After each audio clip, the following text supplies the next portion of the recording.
ഫോട്ടോഷോപ്പിൽ brush tool select ചെയ്ത് കഴിഞ്ഞാൽ അതിൻ്റെ വിവിധ തരത്തിലുള്ള ബ്രഷുകൾ സെലക്ട് ചെയ്യുന്നതിന് റൈറ്റ് ക്ലിക്ക് ചെയ്തിട്ട് അതിൻ്റെ പാനലിലൂടെയാണ് നമ്മൾ സെലക്ട് ചെയ്യാറ്. ഇവിടെ ആവശ്യമായിട്ടുള്ള ബ്രഷുകൾ നമ്മൾ സെലക്ട് ചെയ്തെടുക്കുകയാണ് പതിവ്.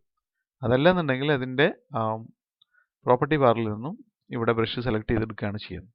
എന്നാൽ ബ്രഷുകൾ ഓരോന്നായിട്ട് നമുക്ക് അടുത്ത ബ്രഷ് സെലക്ട് ചെയ്യാനായിട്ട് കീബോർഡിൽ more than key, less than key എന്നീ കീകൾ ഉപയോഗിച്ച് കഴിഞ്ഞാൽ നമുക്ക് അടുത്തടുത്ത ബ്രഷുകൾ ലഭിക്കുന്നതാണ്. ഇപ്പോൾ നമ്മൾ നിൽക്കുന്ന ബ്രഷ് 20 ആണ്. ഇത് ഇവിടെ നോക്കിക്കഴിഞ്ഞാൽ മനസ്സിലാവും.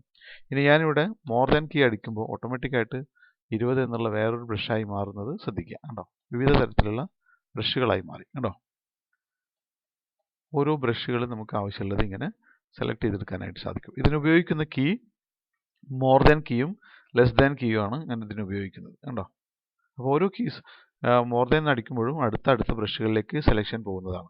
ഇതുപോലെ തന്നെ ലെസ് ദാൻ കീ അടിച്ചുകൊണ്ട് നമുക്ക് പിന്നിലേക്ക് പോകാനായിട്ട് സാധിക്കും. ഏറ്റവും ആദ്യത്തെ ബ്രഷിലേക്ക് എത്താനായിട്ട് കൺട്രോൾ പിടിച്ചുകൊണ്ട്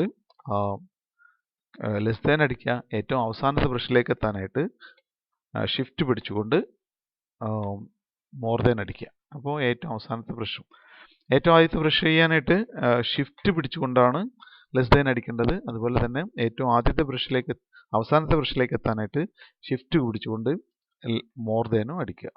അപ്പോൾ അവസാനത്തെ ആദ്യത്തെ ബ്രഷുകളിലേക്ക് നമുക്ക് പോകാനായിട്ട് സാധിക്കും.